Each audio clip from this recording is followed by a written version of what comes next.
오늘은 생활체육에 대해서 구술 문제풀이 및 설명 시간을 갖도록 하겠습니다. 자, 첫 번째, 생활체육이란 일반인들의 건강, 복지 증진, 여가 손용을 위해서 자발적으로 참여하는 범국민적인 사회운동이며 모든 사람을 위한 체육이다. 이렇게 나와 있어요. 여러분들 기존에 제가 설명드리면서 이 용어들에 대해서 많이 이해할 수 있도록, 여러분들 용어를 잘 이해할 수 있도록 많이 익혀두시라고 했습니다. 자, 여기 보면 많은 단어들이 아주 건강을 증진하고 복지를 증진하고 여가를 선용하고 자발적으로 참여하는 범국민적인 사회운동이다. 그래서 모든 사람을 위한 체육이다 해서 스포츠 포 올이라고 하죠.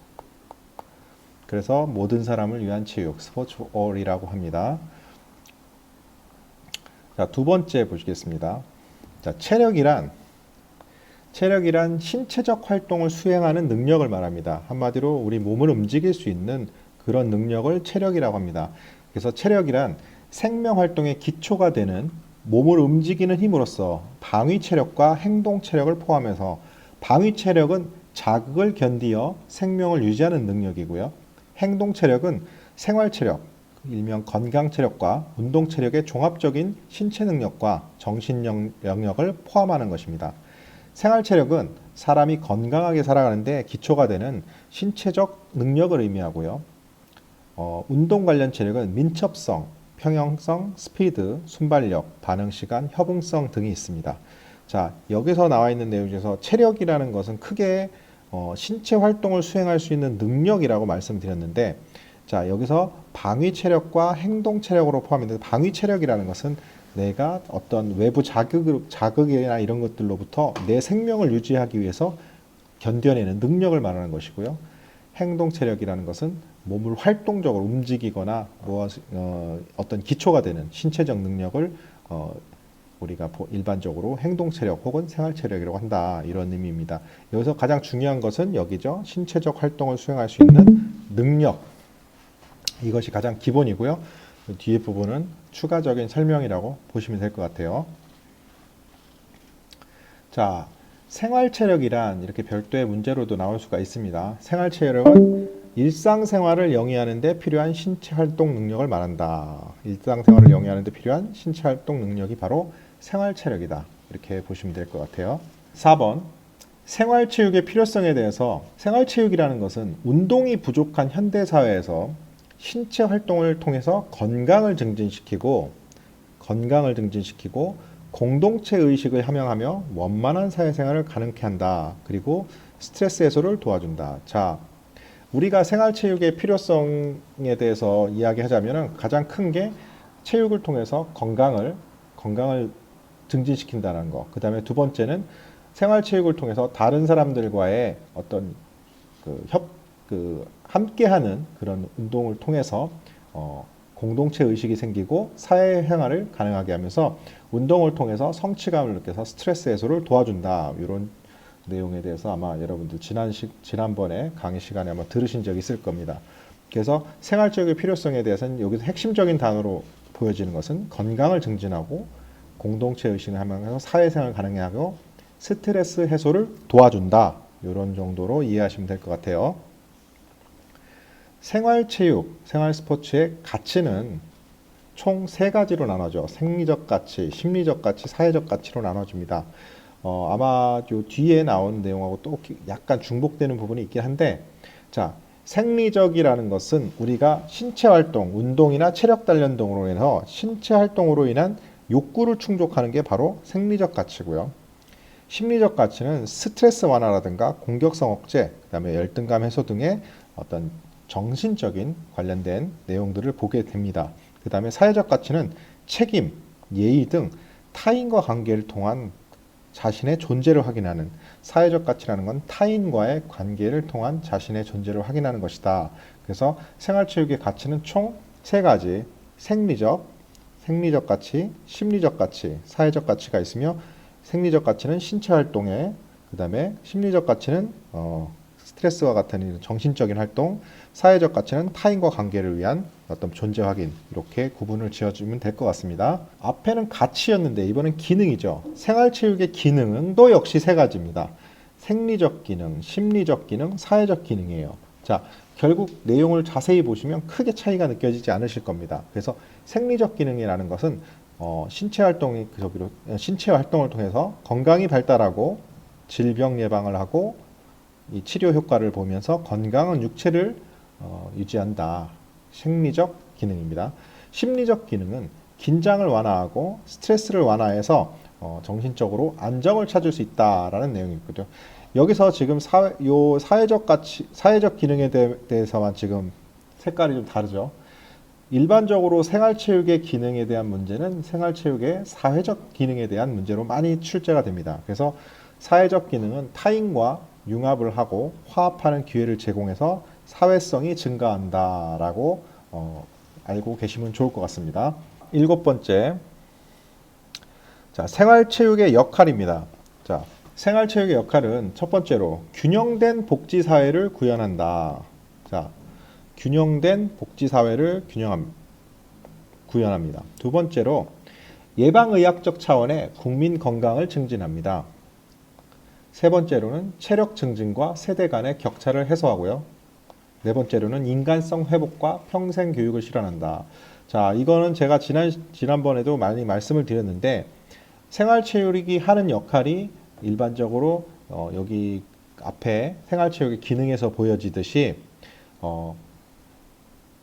신체적인 부분에 대한 이런 그 건강 증진, 그 다음에 체력 증진으로 인한 세대 간 격차 해소, 그 다음에 인간성 회복과 평생교육 실현, 이게 결국에는 사회적인 부분과 여기 균형된 복지사회도 역시 사회적인 부분, 여기는 신체적인 부분, 그 다음에 심리적인 부분들이 여러 가지로 혼재되어 있습니다. 그래서 생활체육의 역할에 대해서는 여러분들이 잘 암기해 두셔야 될 것 같습니다.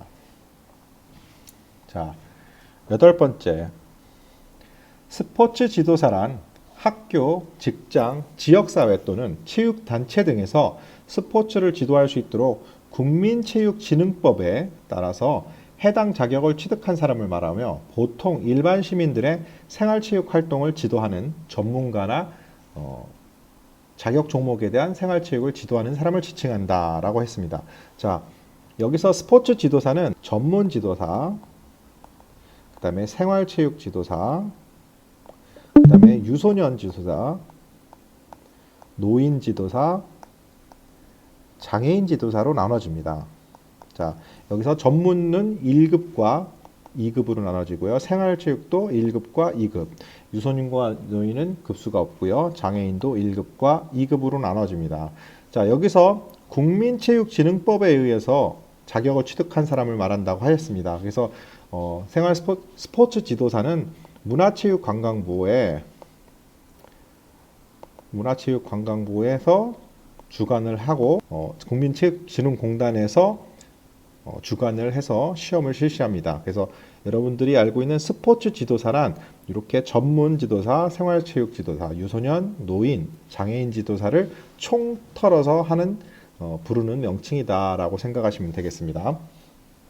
생활체육 지도자의 필요성에 대해서 얘기가 나왔는데요. 자, 첫 번째로는 경제 성장을 하고 여가가 증대되고 체육 기반 건강의식이 확대되면서 체육 지도자가 필요성이 대두되고 있습니다. 두 번째로는 체육 활동의 다양화와 전문화, 세 번째는 체육시설 활용 가치와 안전성을 확보하기 위해서, 네 번째는 참여 프로그램의 효율성을 높이기 위해서, 다섯 번째는 참여자의 운동 효과를 극대화하기 위해서라고 나와 있습니다. 자, 여러분들 지난 시간에도 제가 강의했을 때, 자, 여가 시간 증대, 한국의 생활체육이 발전하게 된 계기가 주 5일제라고 제가 말씀드렸습니다. 주 5일제. 주 5일제가 생기면서 여가가 증대되고 그 여가 시간을 효율적으로 이용하기 위해서 다양한 문화활동을 실시했는데 그 중에 생활체육도 포함이 된다. 그래서 건강에 대한 의식이 또한 높아지면서 생활체육이 많이 활성화가 됐죠.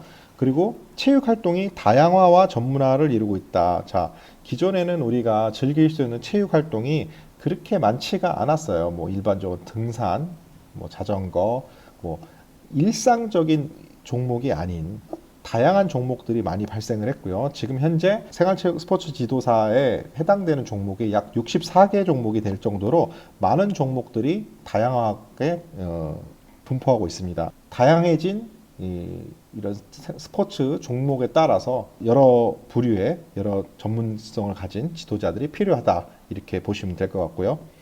체육시설 활용 가치와 안전성 확보. 자, 생활 체육 지도자는 안전성 확보, 안전성이라는 거, 안전관리자의 역할을 합니다. 안전관리자의 역할도 하기 때문에 반드시 필요하다. 또한 참여 프로그램의 효율성을 높이기 위해서, 자, 좋은 프로그램이 있으나 그 프로그램을 진행하고 어떤 프로그램을 잘 운영할 지도자가 필요하다는 얘기겠죠.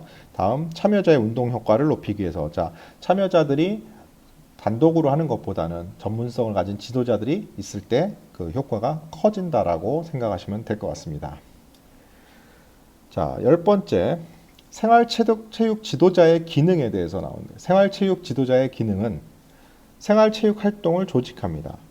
두 번째로는 동료의식 및 응집성을 강화하고요. 세 번째로는 개인 및 집단의 목표를 확인하고 제시합니다. 네 번째는 목표 달성을 위한 방법 및 절차를 개발해요. 다섯 번째는 참가자의 동기를 유발하고요. 여섯 번째는 참가자의 성취도를 제고합니다. 일곱 번째는 집단의 긍정적인 분위기를 조성하고, 여덟 번째는 생활체육 활동 과업을 평가합니다. 자, 지도자가 하는 여러 가지 일들 중에서 첫 번째로 하는 것이 바로 체육 활동을 조직하는 것입니다. 자, 체육 활동을 하는 어떤 모임이 있지 않으면 지도자가 올바르게 활동을 하기가 어렵겠죠. 그 다음에 그 모임이 생기고 나면 동료의식 및 응집성을, 자, 모임이 커뮤니티가 생겼는데 거기에 대해서 동료의식을 갖고 서로 응집성을 모일 수 있도록 하는 게 중요합니다. 이때 지도자가 올바른 기능을 해야겠죠. 다음에 개인 및 집단의 목표 확인 및 제시. 자, 제가 전에도 한번 설명드렸었는데, 자, 백타를 깨고 싶은 사람들이 모였어요. 자, 백타 깨기를 하기 위해서 모였습니다. 자, 백타 깨기라는 것은 우리 이제 골프를 일반적으로 많이 시작하신 분들은 처음에 목표죠. 백타를 깬다라는 게. 자, 그럼 여기 모인 분들의 뭐 20여 명이 모였으면 20명이 모인 이유가 바로 이 백타 깨기라는 하나의 목표를 가지고 모인 겁니다. 그렇다면은 지도자는 이 사람들에게, 아직 백타를 깨지 못한 사람들을 조직해서 모아서 이분들에게 백타를 깬다는 어떤 집단의 목표를 제시하고 그거에 대한 목표 달성을 위한 방법을 개발하고 절차를 함께 개발해 나가는 것이죠. 그 다음에 참가자에게 동기를 유발한다. 자, 아까 얘기했듯이 백타를 깰 수 있는 사람과 뭐 그 사람이 뭐 현재 어떤 위치, 연습하고 있는 그런 기술적인 부분이라든가 그런 거에 대한 것을 자극을 해서 동기를 유발해 가지고 성장시킬 수 있는 방법을 제시해야겠죠. 그 다음에 참가자의 성취도를 제고한다. 참가자가 예를 들면 백타를 깨지 못한다 하더라도 자기가 현재 성장하고 있다는 거에 대한 이런 것들을 충분히 지도자가 지도를 하면서 확인해 주셔야 될 부분이라고 생각합니다. 그 다음, 집단의 긍정적 분위기를 조성한다. 자, 그 집단의 분위기는 그 지도자가 잘 이끌어 가줘야 된다는 얘기겠죠. 그 다음에 최종적으로는 생활체육 활동을 과업평가한다. 자, 이번에 참여한 20명 중에서 뭐 15명이 백타를 깼다. 그러면은 몇 프로예요? 75%의 성공률로, 자, 이 과업을 성공했으니까 다음번에는 80% 이상의 어떤 과업 성공률을 위해서 이 평가를 하고 설정을 하겠죠. 생활체육 활동의 집단을 대표하고요. 생활체육 전문가로서 이상을 제고한다. 자, 이거는 뭐 활동 집단, 아까 말한 그런 커뮤니티의 집단을 대표하는 입장이고요. 전문가로서의 이상을 제고한다. 보통 이 10가지 중에서요, 한 5가지 얘기하라고 합니다. 지금 저희 이제 뒤에 나오는 내용들 중에서도 10개 이상의 지문이 나오는 것들은 보통 예를 들면 지금 앞에, 자, 자, 스포츠 지도자의 생활체육 지도자의 기능에 대해서 5가지 얘기해 보세요. 이렇게 말합니다. 보통 제 기억에 그렇습니다. 그래서 여러분들이 이거를 다 외우지 못하더라도 그 순서대로 이게 숙지하면서 일단 커뮤니티를 조직하고 그거를 응집하고 그다음에 그분들한테 목표 확인을 하고 절차를 방법을 개발하고 동기 유발해주고 성취도를 가지고 제고하면서 긍정적 분위기를 만들어주고 평가를 하고 그리고 나서 그 집단을 대표하는 역할을 하고 전문가로서의 이상을 제고한다. 뭐 이렇게 쭉 훑어가서 숙지하고 계시면은 아마 5가지 이상은 충분히 답변하실 수 있지 않을까라는 생각이 들어요. 자, 11번째는 생활체육 지도자의 역할인데, 자, 근데 보면은 기능과 역할 보면 뭐 별로 다른 것 같진 않죠. 근데 여기서 잘 보셔야 됩니다. 자, 생활체육 활동의 목표를 설정합니다. 아까 기능에서도 목표 설정하는 부분이 있었죠. 그 다음에 2번째로, 자, 효율적인 지도 기법을 개발합니다. 자, 여기서 아까 처음에 백탁깨기라는 프로그램을 할 때 목표가 백탁깨기죠. 그 목표를 설정하고요. 효율적인 지도 기법, 백타를 깨기 위해서 티샷 혹은 퍼팅 뭐 여러 가지 방법이 있겠죠. 그 사람들이 잘 못하는 부분에 대해서. 그래서 그런 것들에 대한 지도 기법을 개발을 하셔야 되고요.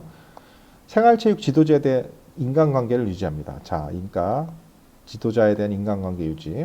그 다음에 생활체육 프로그램을 개발합니다. 지금 제가 말씀드린 이 백탁 깨기라는 하나의 프로그램을 개발하는 거죠. 그 다음에 생활체육 관련 재정을 관리합니다. 재정이라는 것은 뭐예요? 돈이나 어떤 재산 관리를 말하는 것이죠. 그 다음에 생활체육 기구의 개발 및 운영을 말하는 것이죠. 다음 생활체육에 대한 연구 활동을 합니다. 연구 활동. 자, 연구 활동을 할 수도 있어요. 그 다음에 지역사회와 유대 형성 및 강화를 하기 위해서 노력합니다. 지역사회와 유대 형성 및 강화. 자, 안전사고 예방 및 시설 관리를 철저히 하고요. 안전관리자라고 제가 분명히 말씀드렸죠. 생활체육 지도자는 안전관리자이기도 하다. 안전관리자.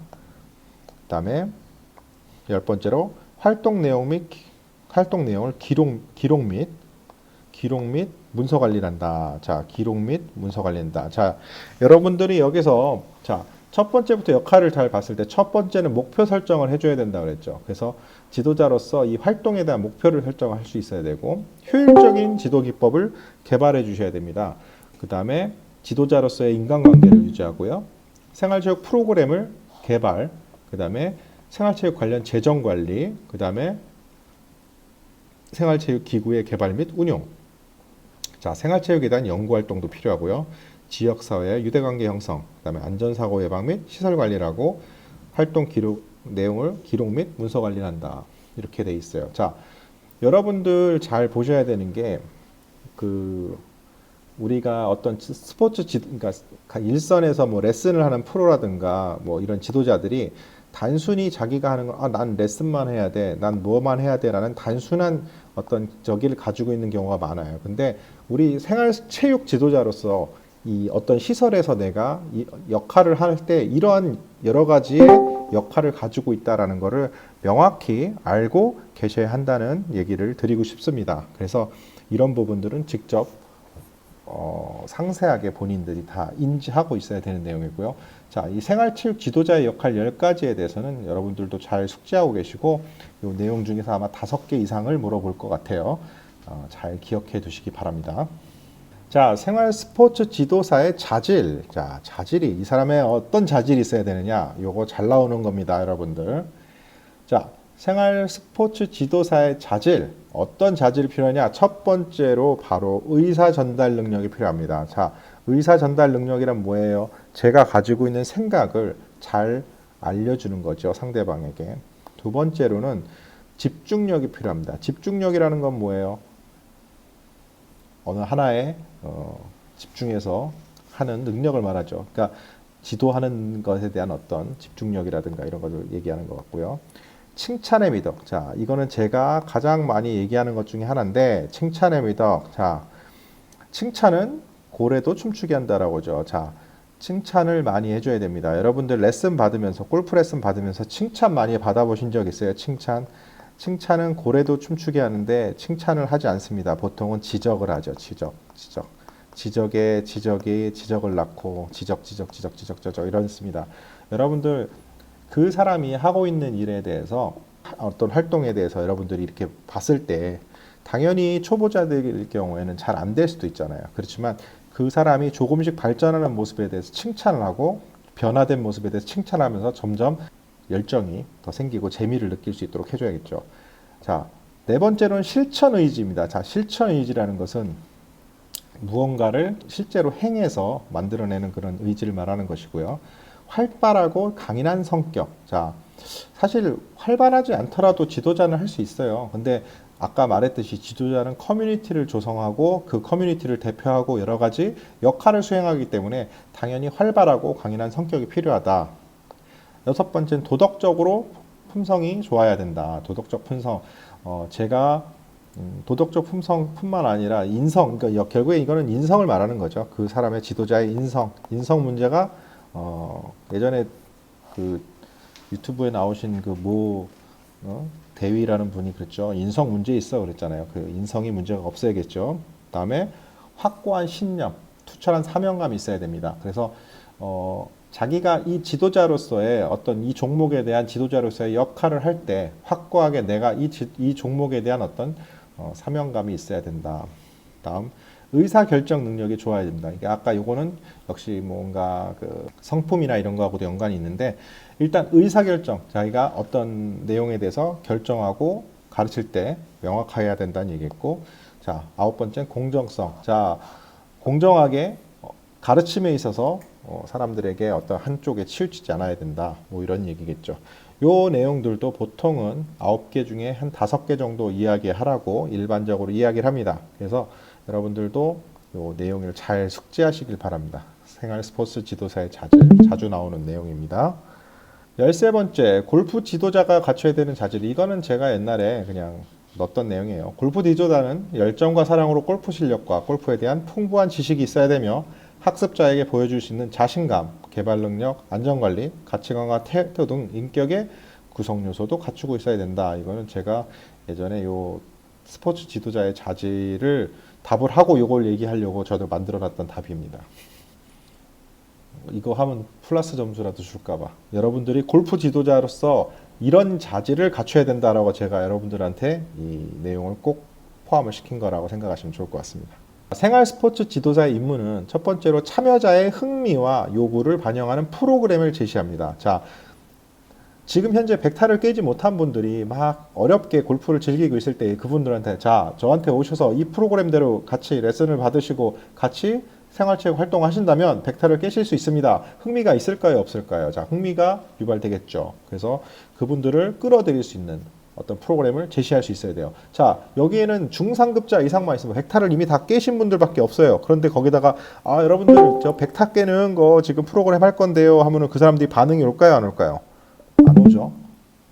나는 100타 이미 다 깼는데 왜 내가 거기 해야 되죠? 그런 적절한 흥미와 요구를 반영하는 프로그램을 제시해야 되고요. 두 번째로 활동 장소에 따른 적절한 교육 프로그램에 변경해서 적용해야 된다. 자, 현재는 추운 겨울이에요. 겨울인데 눈이 펑펑 내려요. 근데 인도어 연습장이라든가 아니면은 파스리장에 가서 파스리 연습장에 가자고 거기서 연습을 한다. 적절하지가 않죠. 자, 만약에 눈이 오거나 비가 오는 활동 반경에서는 실내 스크린 연습장이나 이런 곳에서 프로그램이 진행이 되고 비가 오지 않고 뭐 날씨가 좋을 경우에는 실외로 나갈 수 있도록 변경해서 조정을 해야겠죠. 그 지도자가 하는 역할입니다. 임무입니다. 또 안전하고 환경을 보호하고 청결 유지 등에 대한 책임이 있습니다. 자, 네 번째로는 생활체육 현장을 기록하는 겁니다. 그래서 저 같은 경우도 뭐 레슨은 잘 안 하지만 혹시라도 간간히 필요로 할 때는 제가 영상도 찍어 놓고요. 사진도 찍어 놓고 그렇습니다. 왜? 그 현장에서 제가 어떻게 레슨을 하고 어떻게 지도를 했는지에 대한 기록, 그리고 제가 스스로 그걸 보고 내가 가르치면서 어떤 부분에 대한 좀 부족함이 있었구나라는 그런 것들도 확인을 해요. 그래서 그런 기록이 굉장히 중요하다고 생각합니다.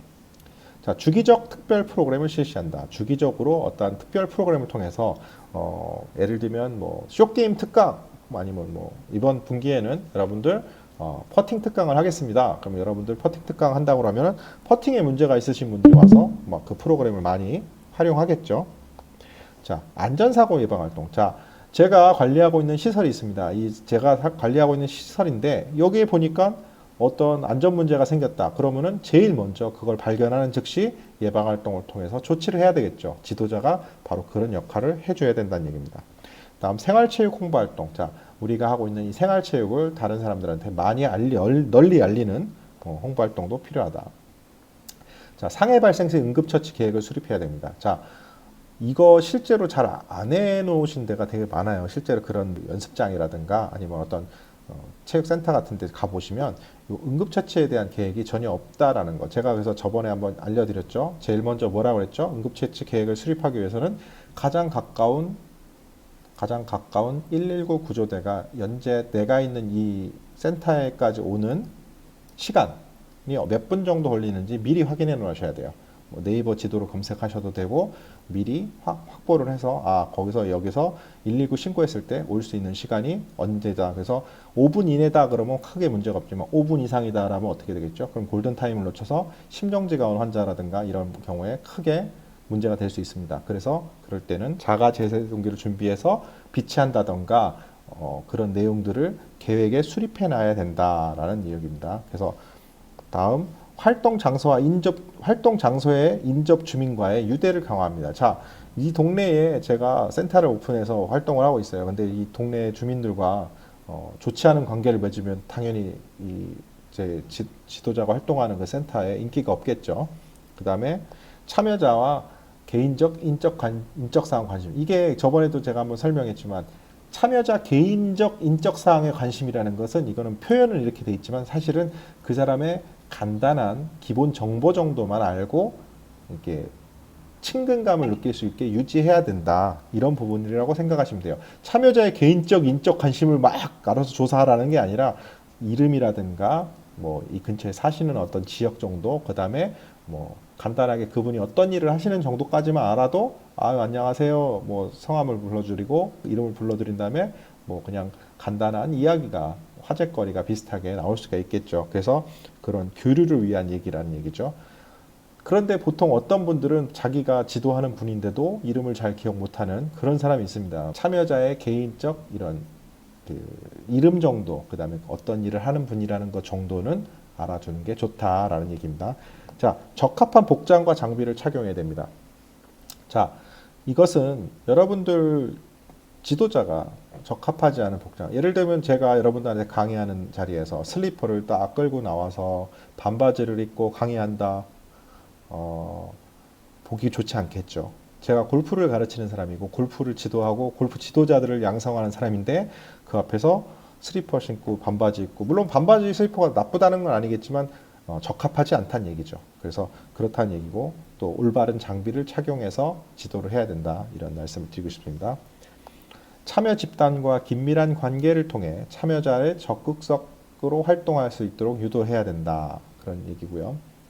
집단의 행동을 목표와 목적에 맞도록 지도한다. 자, 이것도 역시 아까 말씀드렸던 것처럼 그 집단이 가지고 있는 그 목표와 목적에 맞게 지도를 해야 된다는 것이고, 자, 목표 달성을 위해 새롭고 다양한 방안을 모색해야 됩니다. 항상 한 가지에 치우치지 않고 다양한 방법을 찾아야 된다. 보조 지도자 및 자원봉사자를 발굴한다. 이것은 여러분들이 지도하는 사람 중에서 우수한 사람이 있을 거예요. 그럼 그 우수한 사람들이 조금 여러분들을 도와서 다른 사람들, 더 못한 사람들을 도와서 같이 지도할 수 있도록 이런 보조 지도자를 뽑거나 혹은 자원봉사자를 뽑아서 같이 활동할 수 있도록 그분들도 그걸 통해서 더 적극적으로 활동을 할 수 있는 그런 계기가 되겠죠. 그래서 총 15가지가 있는데 이것도 역시 15가지 다 말하라고 하지 않습니다. 그래서 여러분들이 잘 숙지하셨다가 여기 부분은 이제 내용들을 여러분들이 잘 숙지하고서 얘기하시면 5가지 정도는 충분히 이야기할 수 있을 것 같습니다. 자, 생활체육의 지도 목표입니다. 지도 목표. 자, 지도를 할 때 이런 목표가 있어야 된다. 첫 번째는 시민 정신을 육성하는 것입니다. 자, 두 번째는 사회관계를 촉진한다. 세 번째는 지적 성장. 네 번째는 건강 증진. 다섯 번째는 의사결정 능력 및 독립심을 배양하고요. 여섯 번째는 탐구 능력을 향상시키고 가족의 유대 관계를 강화해서 협동 정신 강화, 그리고 건전하게 여가 선용한다. 그래서 자, 생활체육을 우리가 지도할 때, 자, 생활체육을 지도할 때 생활체육의 지도 목표는 지금 보시는 것 같이 여섯 가지가 있는데 여기서 여러분들이 잘 기억해 두셔야 되는 부분은 뭐냐? 보통은 지적 성장, 건강 증진 그런 부분에 대해서 잘 기억해 두시기 바랍니다. 자, 15번 다시 잠깐 짚고 넘어갈게. 지도 목표에서 자, 시민정신, 사회관계, 그 다음에 이거는 뭐예요? 그 사회성에 대한 부분이에요. 시민정신 육성하고 사회관계 촉진한다. 지적 건강, 지적 성장도 역시 일도 지적 건강을 얘기하는 것이고 건강을 증진한다. 신체적 건강을 얘기하고요. 자, 의사결정 능력 및 독립심 배양 이것도 역시 사회성에 관련된 내용. 탐구 능력 향상이라든가 가족의 유대관계 강화, 협동정신 강화, 건전한 여가 선용 등 다양한 이런 지도 목표를 가지고 있다라고 생각하시면 되겠습니다. 자, 16번째 생활체육의 지도 원리는 생활스포츠의 철학적 기초에 근거해서 지도를 해야 됩니다. 두 번째는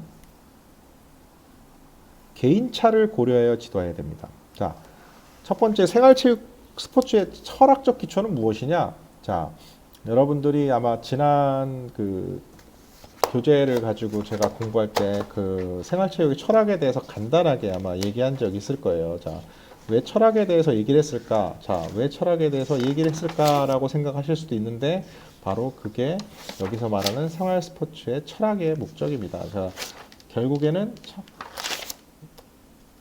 생활체육이 갖고 있는 다양한 그 내용 중에서 그 당시에 제가 여기 설명을 드렸던 내용에서 보면은 자, 여기서 생활체육에 관련된 철학은 결국 뭐 보수주의와 진보주의와 뭐 이렇게 여러 가지로 설명을 드렸었죠.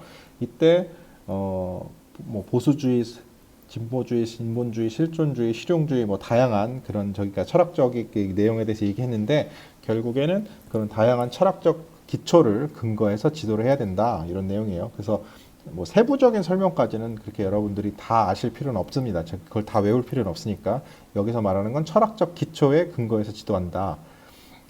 두 번째는 개인차를 고려해야 지도한다. 자, 어떤 분은 힘이 세고 어떤 분은 힘이 약하고 어떤 분은 유연하고 어떤 분은 유연하지 않고 여러 가지 개인차가 많을 겁니다. 그때 지도하시는 분께서 이런 개인차를 고려해야 된다.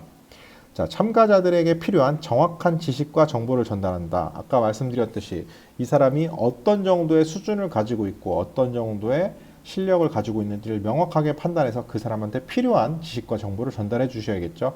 근데 그게 정확한 지식과 정보를 전달하기 위해서는 그 참가자들에 대한 정확한 분석이 또 필요하다는 얘기입니다. 그래서 이런 내용이고요. 다 과학적이고 체계적인 프로그램을 제공해야 됩니다. 다음 다섯 번째로는 참가자 간의 협동 및 경쟁을 통해서 역동적 상호관계를 유지하는 게 좋다.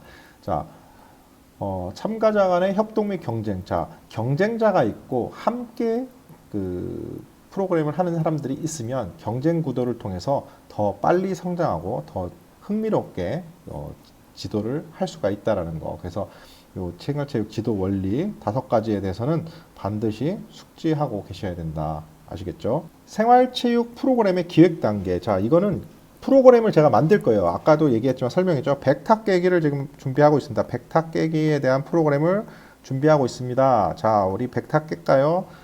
자, 이 100탁을 깨기 위해서 그 철학 및 목적을 이해해야 된다. 자, 뭐 철학, 아까 말했듯이 제가 철학 부분에 대해서 얘기했지만 중요한 건 목적이죠. 그래서 가장 중요한 건 목적이에요, 목적. 이 사람들이 100탁을 깨고 싶다라는 그 목적을 가지고 있어요.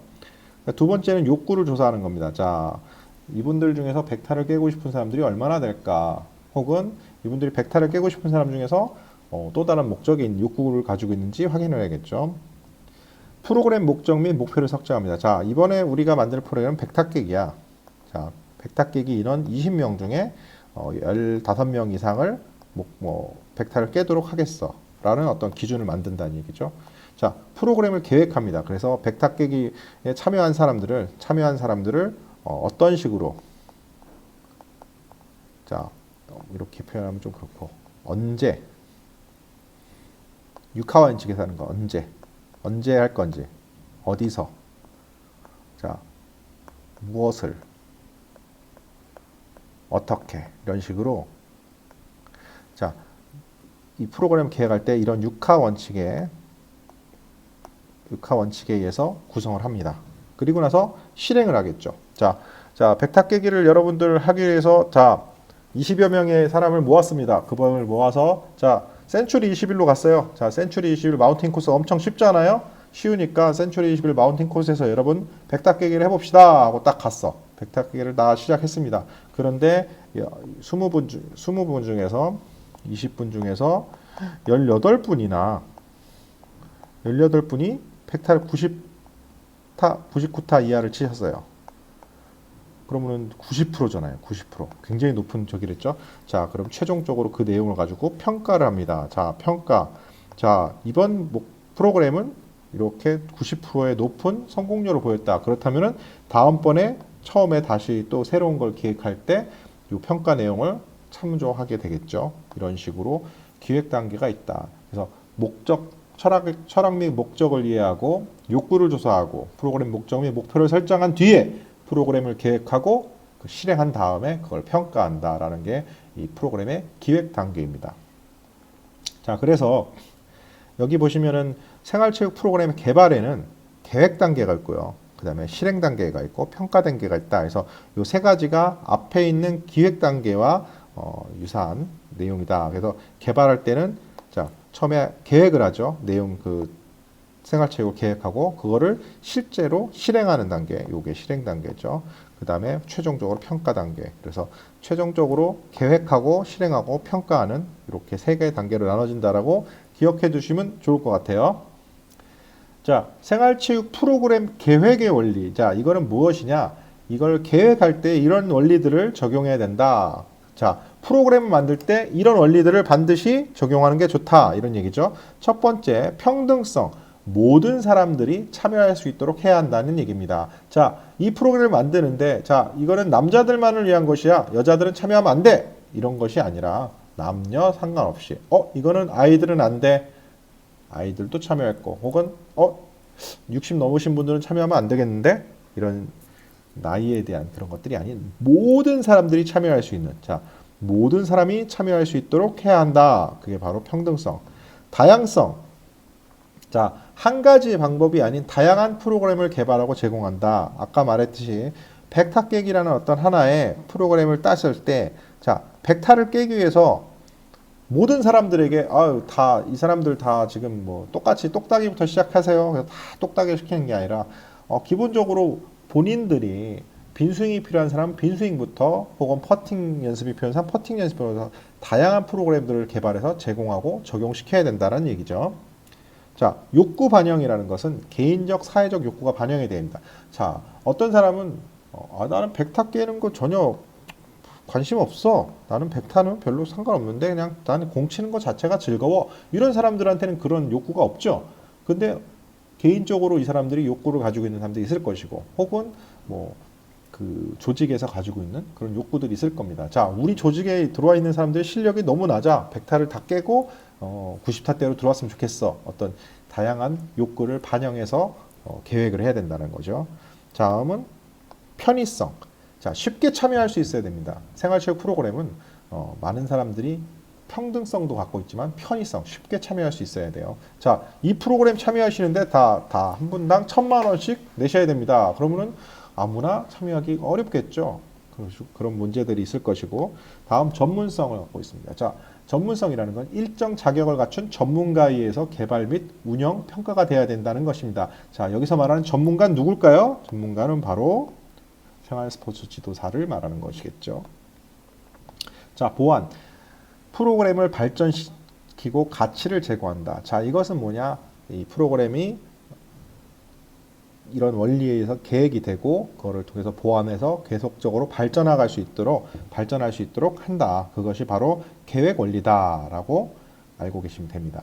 자, 생활체육의 활성화 방안에 대해서 말하시오 이렇게 나와 있는데요.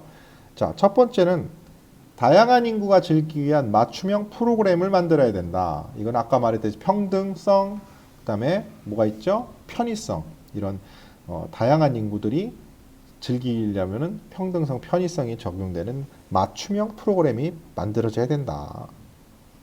두 번째는 지역적, 연령별, 계층별 특성에 맞는 다양한 프로그램의 개발과 보급이 이루어져야 한다. 자, 이것은 뭘까요? 이 지역에 따라. 자, 제가 이거 지난번에 설명할 때도 한번 얘기했던 것 같은데, 자, 여기는 첩첩산중이에요. 그런데 첩첩산중인데 바다도 없고 수영장도 없어요. 그런데 수영 강습을 한다? 말도 안 되는 거죠.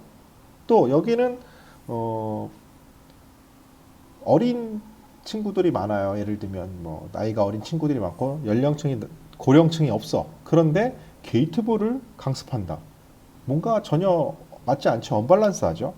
그 다음에 그런 거에 대한 지역별, 연령별 다양한 특성에 맞는 프로그램을 개발하고 보급해야 되는데 그런 것들이 아니다. 자, 이런 것들은 그래서 생활체육을 활성화하기 위해서는 이런 것들을 맞춰야 된다. 그 지역의 특성에 맞게, 그 연령대에 맞게, 계층에 맞게.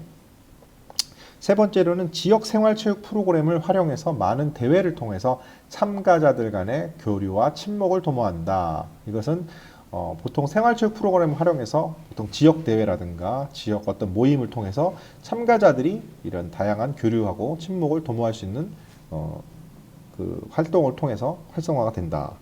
다음, 참가자들의 여가 시간을 활용해서 운동 능력을 극대화할 수 있도록 도움을 줘야 된다. 자, 이거 여가 시간 활용은 뭐예요? 생활체육이기 때문에 여가 시간을 활용해줘. 자, 이분들이 생활체육인인데 당신은 오늘 몇 시부터 몇 시까지 나와서 실력 향상을 위해서 운동을 하셔야 됩니다. 이렇게 강제할 수 없잖아요. 본인들의 여가 시간을 활용해서 극대화할 수 있는 어떤 노력을 할 수 있도록 도움을 줘야 된다. 그래서 그렇게 해야만 생활체육이 활성화가 된다라고 생각을 합니다. 자, 생활체육 시설에 대해 설명하면, 자, 제가 시설에 대해서도 한번 얘기 드렸을 거예요. 자, 운동장, 체육관, 종합체육시설이라고 구분이 됩니다. 그렇지만 이거를 운영하는 주체에 따라, 운영 주체에 따라서 공공체육시설, 민간체육시설, 학교체육시설. 자, 공공체육시설은 어디서 운영할까요? 자, 지자체나 국가에서 운영하죠. 보통 국가에서. 민간체육시설은 뭐예요? 개인 혹은 기업이 운영하는 것이고요. 학교체육시설은 학교, 학원, 학교에서 운영하는 것들 말하죠. 그래서 운영 주체에 따라서 공공, 민간, 체육시설, 학교체육시설로 구분할 수 있다. 이렇게 기억해 두시면 좋을 것 같습니다. 자, 생활체육시설의 유형에 따라서 구분하는 것인데요. 자, 이때 보시면은, 자, 이용 목적에 따른 분류가 있습니다. 이용 목적에 따라서는 공공 경기장 시설, 근린 체육시설, 광역 체육시설로 나누어져요. 그리고 이용자에 따라서는 전문 체육시설과 직장 체육시설, 생활 체육시설. 자, 전문 체육시설은 우리 국가대표 선수들이 훈련하는 곳이라든가 아니면 프로 선수들이 운동을 하면서 그 실력을 연마하는 그런 체육시설들이 보통 전문 체육시설이라고 보시면 돼요. 직장 체육시설은 기업에서 직장 그 근로자들을 위해서 만들어 놓은 체육시설. 그래서 뭐 큰 기업들, 제가 기억에는 500명 이상의 근로자를 보유한 기업에서는 체육시설을 구비해서 체육시설이 있어야 된다라고 제가 기억을 하고 있거든요. 그리고 생활체육시설은 뭐 지자체라든가 혹은 민간 개인에서 운영하는 일반인들이 이용하는 체육시설이다. 그래서 주요 이용자에 따라서 이렇게 구분 지어 줄 수 있습니다. 자, 민간체육시설은 모든 비영리 체육시설 및 개인 또는 기업의 영리 상업시설. 자, 이거는 결국에 뭐냐면 국가나 지자체에서 운영하지 않는 모든 영리, 비영리, 개인 및 기업의 영리 상업시설을 모두 통틀어서 민간체육시설이라고 하는 것이고요. 공공체육시설은 불특정 다수의 국민에게 저렴한 비용으로 체육활동을 참여할 수 있도록 서비스를 제공하는 시설이다. 이게 결국 뭐냐? 국가와 지자체에서 운영하죠. 국가와 지자체에서. 국가, 지자체. 자, 그래서 체육시설은 이렇게 구분될 수 있다라고 정도만 기억하셔도 아마 도움이 되실 것 같습니다. 자, 생활체육시설의 기능은 무엇이 있을까요? 자, 첫 번째, 이거는 지금 말씀드린 시설 계획 시 고려할 사항이에요. 결국에는 자, 이 시설을 만들 때 이런 부분들이 반드시 고려돼야 한다 이런 얘기입니다. 자, 첫 번째는 시설을 대여합니다. 자, 이 시설은 야, 생활체육시설을 잘 만들어 놨으니까 이거 그냥 잘 보존해 이게 아니라 활용을 하기 위해서는 대여를 해서 이용할 수 있게 만들어줘야 되고요. 두 번째는 프로그램을 제공합니다. 자, 생활체육시설에서는 어떠한 프로그램을 제공하죠. 예를 들면 여러분들 그 지자체에서 운영하는 어떤 스포츠 센터라든가 어떤 그 생활체육시설에서는 거기에서 일정한 어떤 프로그램들을 만들어내고 그걸 제공합니다. 자, 지도 및 지도자. 자, 거기서는 지도를 받을 수 있고요. 또 지도자가 항상 위치하고 있죠. 그다음에 전문 상담. 자, 체력, 운동 기능 상태를 점검할 수 있는 상담을 받을 수 있습니다. 또한 정보 제공 및 안내. 자, 각종 운동 관련 행사라든가 정보, 그다음에 그 스포츠에 관련된 자료를 제공받을 수 있습니다. 여섯 번째로 동호인 조직을 결성합니다. 그래서 지속적인 체육 활동을 유도하는 것이죠. 자, 그래서 생활체육의 시설에는 이런 6가지의 기능이 있고 이거는 시설을 계획할 때 고려돼야 될 사항이다라고 아시고 계시면 되겠습니다. 자, 스포츠란 무엇일까요? 자, 스포츠란 무엇일까라고 나왔는데요. 자, 굉장히 많이 나오는 문제 중에 하나입니다. 자, 스포츠란 제가 전에 아마 스포츠와 일반 체육 활동, 뭐 여러 체력 활동 다양하게 설명을 하면서 얘기했는데, 자, 유희와 경쟁이 결합된 거예요. 유희와 경쟁. 이 경쟁이라는 건 뭐예요? 스포츠라는 것은 누군가와 경쟁하면서 그거를 유희, 즐기면서 신체 활동으로 스트레스를 해소하고 건강 증진을 위해서 삶의 질 향상을 하는 것을 바로 스포츠다라고 이렇게 얘기했습니다. 그래서 스포츠는 유희와 경쟁이 결합된 신체 활동이다. 그로 인해서 스트레스 해소를 하고 건강을 증진하고 삶의 질을 향상시킬 수 있다. 어서 많이 듣던 말이 계속 나오고 있죠. 자, 제가 여러분들한테 처음 지도할 때 항상 얘기한 게 바로 이것입니다. 자주 듣던 말들이 자꾸 나와서 머릿속을 맴돌고 있어야 돼요. 그래야 답을 쉽게 답변하실 수 있을 겁니다. 자, 스포츠 포 올이라는 거에 대해서 나왔는데, 자, 스포츠 포 올은 여기 제가 굉장히 간단하게 설명해 놨죠. 근데 여러분들 제가 처음에 이거 스포츠 포 올에 대해서 설명할 때는 이렇게 간단하지가 않았잖아요. 그렇죠? 스포츠 포 올이란 무엇이냐? 스포츠 포 올은 자, 모든 시민의 신체적, 정신적, 사회적 발달에 기여할 목적으로 공공기관 및 민간단체가 스포츠와 신체 운동의 실천을 범시민적, 범사회적으로 전개하는 운동이다 라고 했어요. 이게 언제 제정이 되죠? 1975년 브뤼셀에서 유럽 스포츠 담당 강로회의에서 유럽 스포츠 담당 강요 회의에서 이 제정을 합니다. 우리는 스포츠 포올 헌장을 해서 그래서 모든 시민을 신체적, 정신적, 사회적 발달에 기여할 목적으로 공공기관 및 민간단체가 스포츠와 신체 운동의 실천을 범시민적이고 범사회적 차원에서 전개한다라는 헌장을 제정을 하는 것이에요. 그래서 그게 바로 스포츠 포 올이다. 그래서 1975년 브뤼셀에서 유럽 스포츠 담당 강요 회의에서 제정이 되었다. 이 정도까지만 아셔도 될 것 같습니다. 스포츠 포 올, 그래서 SFA라고 이렇게 표현을 합니다. 약자로. 근데 스포츠 포 올에 대해서는 이 내용만 간략하게 기억하셔도 충분히 답이 되지 않을까 싶습니다. 자, 생애 사주기는 매년 변경이 많아요. 근데 제가 최근까지 확인한 내용입니다. 이거 생애 사주기. 자, 유소년기, 청소년기, 성인기, 어르신 이렇게 4가지로 되어 있어요. 자, 그래서 이 기준점만 잘 아시면 돼요. 유소년기는 만 11, 12세까지가 유소년기입니다. 그리고 청소년기는 만 13세에서 18세. 그 다음에 성인기는 만 19세에서 64세까지를 성인기라고 합니다. 그리고 어르신은 만 65세 이상을 얘기하는 것이죠. 자, 그래서 유소년기 이전은 없나요? 네, 지금 여기 국민체력 100에는 안 나와 있습니다. 그래서 여기 나와 있는 생애 사주기는 이렇게 구성이 되어 있고요. 물론 이게 시험 전까지 제가 한 번 더 확인하겠지만 달라질 수도 있습니다. 현재 제가 확인한 바로는 이렇게 돼 있어요. 그래서 국민의 체력과 건강 증진을 목표로 삼는 국민체력 100은 체력 상태를 여러 가지 과학적 방법에 따라 측정, 평가해서 운동 상담 및 처방을 하는 국민체육 복지 서비스다. 자, 이 프로그램에 참여한 국민들에게는 각자 체력 수준에 맞춰서 맞춤형 운동 프로그램을 제공하고 해당 운동에 꾸준히 참여하도록 체계적인 관리가 이루어진다. 이게 바로 국민체력 100이라는 것이고요. 이 국민체력 100 안에 생애 4주기가 들어있다는 얘기를 하고 싶은 겁니다. 그래서 생애 4주기는 유소년기, 청소년기, 성인기, 어르신 이렇게 4개. 이게 예전에는 유아기, 그 다음에 청소년기, 그 다음에 청년기, 그 다음에 노년기 이렇게 뭐 이렇게 되게 다양했어요. 근데 지금 현재는 이렇게 구분이 되어 있다. 이렇게 알고 계시면 됩니다. 유소년기, 청소년기, 성인기, 어르신. 요 나이 기준만 잘 기억하시면 될 것 같습니다. 자, 선수의 일탈에 대해서 설명하라고 했습니다. 자, 일탈 많이 나옵니다. 일탈, 스포츠 일탈에 대한 내용이죠.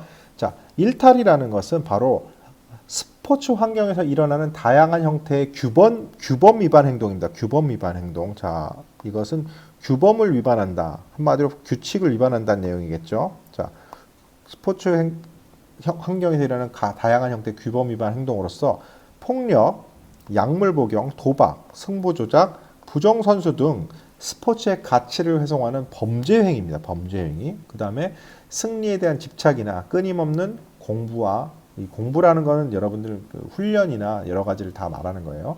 자기 관리에 대한 스트레스로 인해서 발생을 하고요. 경기 규칙을 위반했거나 스포츠맨십과 페어플레이 정신 등 보편적 가치에서 벗어난 행동, 그리고 폭력, 약물 복용, 그 다음에 부정행위, 조직적 일탈, 관중 폭력 등의 규범 위반 행동을 포함합니다. 자, 근래에는 전통적 방식과 고정관념을 거부하고 새롭고 혁신적인 제안을 제시하는 긍정적인 일탈 또한 주목받고 있다라고 되어 있는데요. 다 스포츠 일탈은 일단은 폭력행위나 약물 복용, 부정행위 등 조직적인 일탈, 관중 폭력 등으로 나타나며 대부분 목표를 이루기 위한 수단의 잘못된 행동으로 표현이 된다. 그래서 자, 일탈이라는 게 결국에는 뭐냐? 스포츠 환경에서 무언가를 위반하고 잘못된 행동을 하는 그런 범죄 행위로 취급됩니다. 자, 그래서 우리 운동 선수들 간에 폭력 관련된 얘기들 많죠. 그다음에 도핑, 약물을 복용해서 그다음에 스포츠 관련된 도박, 그걸 도박을 위해서 승부를 조작하거나 그걸 위해서 부정 선수가 발생하는 등 여러 가지 가치를 훼손하는 범죄 행위를 많이 발생하고 있습니다. 그래서 이 선수의 일탈에 대한 내용은 여러분들이 잘 숙지하시고 답변하시는 게 좋을 것 같습니다. 자, 이게 아주 핵심적인 내용. 자, 생활체육의 3요소는 자, 시설과 프로그램과 스포츠 지도사를 말합니다. 그래서 이 중에서 시설이 당연히 필요한 거고 프로그램도 당연히 필요한 거고 지도사도 당연히 필요한 겁니다. 그래서 바로 이것이 3대 요소다. 그래서 자, 생활 스포츠의 3대 요소는 시설, 프로그램, 생활 스포츠 지도사다. 이렇게 기억하시면 되겠습니다. 자, 생활체육의 특징이라고 나왔습니다. 생활체육의 특징은 대중이 주체죠. 일반 대중이 주체고 창조적인 여가 활동을 활용하고 국민적 사회운동이고 건전한 사회풍토를 조성한다. 그래서 건강하며 행복할 삶을 영위하는 복지사회 기반이 된 사회교육적 활동이다. 뭐 이렇게 나오는데 아마 단어들을 보시면 아마 다 머릿속에 한 번씩 들어본 단어들일 겁니다. 자, 스포츠 코칭에 대해서 작년에 출제가 되었던 문제인데요. 스포츠 코칭이란 무엇이냐? 자, 스포츠 코칭이라는 것은 교수법의 한 가지 형태입니다. 그래서 선수가 운동에 참가하는 데 관련된 지식이나 체력, 기술, 전술 및 전략, 태도, 철학 등에 대해서 효과적으로 습득하기 위해 코치가 해야 할 총체적인 행위를 의미하는 것입니다. 그래서 예전에는 소수의 운동 전문 선수들의 기능을 향상시키기 위해서 선수 관리 행위로만 이해됐다면 현재는 전문 체육뿐만 아니라 학교 체육, 생활 체육까지 포함하는 개념입니다. 그래서 스포츠 코칭이라는 것은 전문 체육뿐 아니라 생활 체육까지도 포함해서 종목에 맞는 심동적이고 정의적, 인지적인 면을 모두 아우를 수 있도록 체력, 기술, 전술 및 이론과 태도 등을 효과적으로 학습할 수 있도록 지도자가 해야 할 총체적인 것을 의미한다. 한마디로 예전에는 코칭이라는 게 전문 스포츠 선수들만을 대상으로 하는 어떤 그런 행위였다면 지금 스포츠 코칭이라는 것은 생활체육까지 아우르는 그런 여러 가지 다양한 면을 지도하는 지도자가 해야 될 총체적인 행위다. 이렇게 얘기할 수 있습니다. 이 내용은 잘 숙지하시기 바랍니다.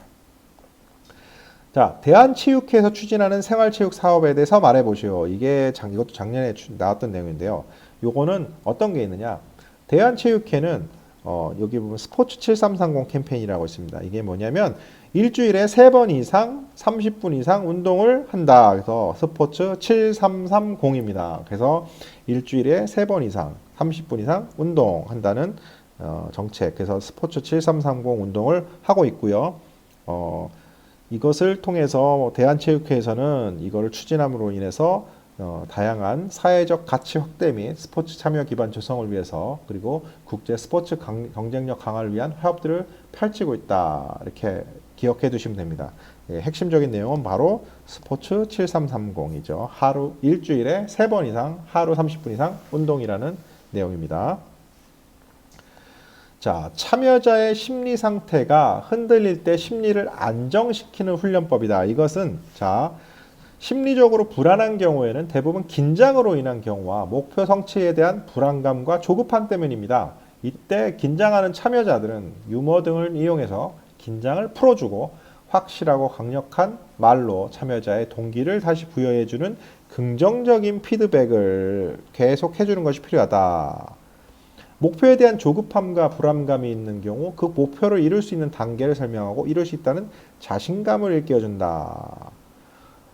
이것은 뭐냐면 참여자가 심리적으로 흔들릴 때 어떻게 해주느냐, 바로 유머 등을 통해서 긴장을 풀어주고 강력한 말로 동기를 다시 부여하고 그 다음에 긍정적으로 넌 할 수 있다는 피드백을 줘. 자, 우리 지난 올림픽 때 우리 펜싱 선수 중에 한 명이 앉아서 나는 할 수 있다, 할 수 있다를 계속 반복하면서 굉장히 자기를 리마인드하는 모습을 보여줬죠. 그리고서는 결국에 금메달을 땄지 않습니까? 그것처럼 이런 긍정적인 피드백을 계속 해주는 게 중요하다. 그리고 그걸 통해서 너는 여기서 성공한다면 너는 어느 단계까지 갈 수 있을 것이야. 그렇다면 너는 반드시 할 수 있다라는 자신감을 일깨워주면 좋다.